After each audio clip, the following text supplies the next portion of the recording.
Hello again. I would like this time to read from my ongoing memoir entitled Caravan of Dreams, and this is the poem, rather long, that is the very beginning of this work. The Adventure. A singular soul storm and one long dark body in a restless cocoon. Thick garrison belt buckled left of the navel, peg pants low on the hip, eyes to the corner, ecstasy of wrench on fire hydrant. Girls with their round hips and their big red lips waiting for their untried matches at the handball courts. Quiescent crackling of concrete, medley of glass on its way from tenement windows, an occasional tree cringing.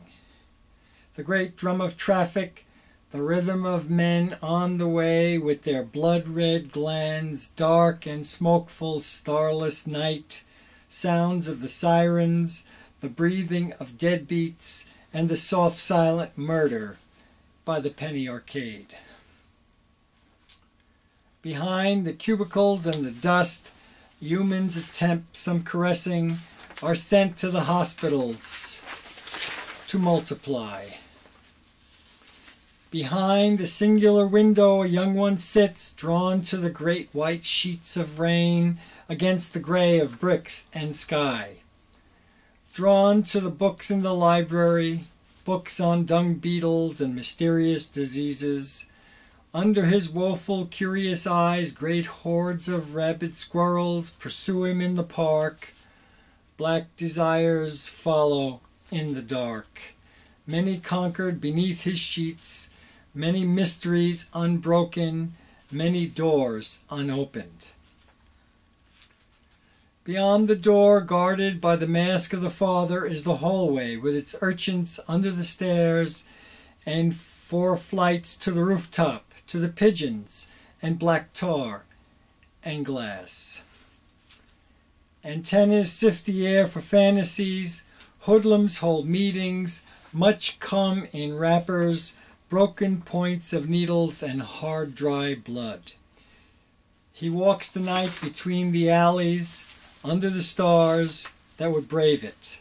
The moon sends down its ladder, the escape is brief but complete. On lonely fire escapes and empty lots in the train yards, the outcasts meet to work their spells over and over, to discuss the nature of aliens. Summer with its vaporous heat bring the boys out like aching matadors. He stands in the shadows, one hand on his fly. He plummets resistance with thick aching fingers. He rushes and surges. He jerks and he spits. The air climbs from great billowing chimneys, dust settles on all the local scavengers, the day breaks through the haze in the great hall of traffic. Wet, slippery bodies sell automobiles by way of the organs in the television, in the whirl of electron beam junkies and DJs with gonorrhea dreams.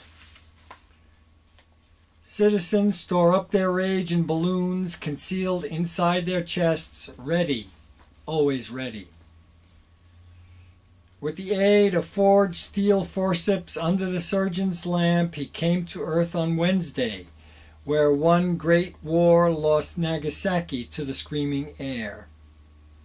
Propelled into the human school, sent spiraling into hard, cold hands near the whirring of machines, given to mother reluctantly, dispatched with certain aspirations on cold, clear Wednesday, where sky and sun forgave the father of his crime.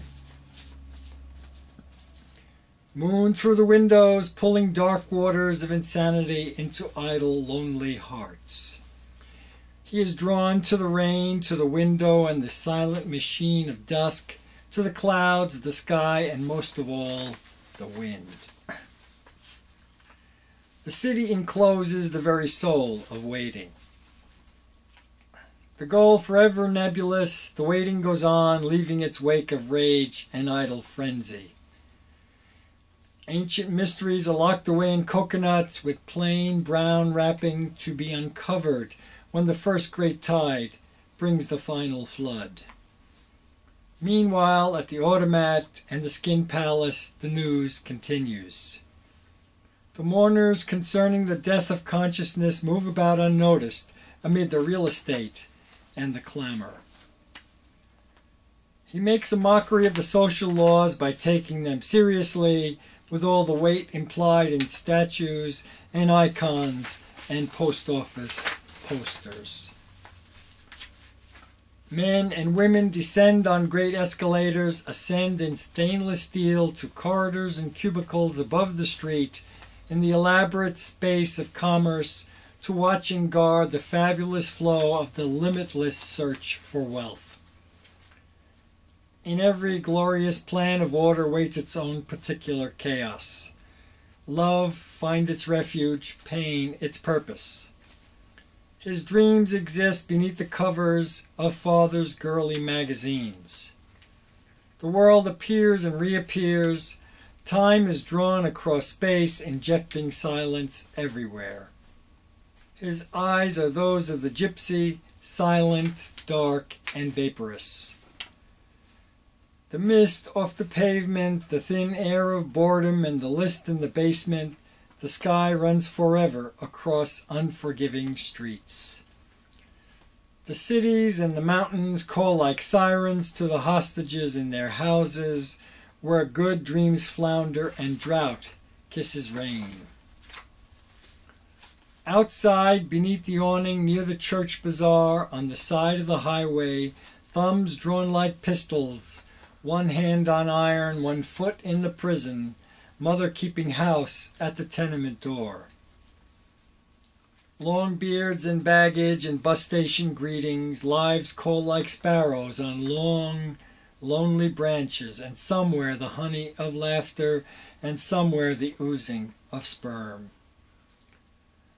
In the dark peace of morning, the butterfly waits. The earth pushes out its future in the contractions of dawn.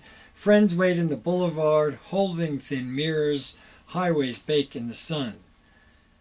A singular soul storm and one long dark body in a restless cocoon. Thank you. I will be reading excerpts from this piece in the future. I appreciate your indulgence.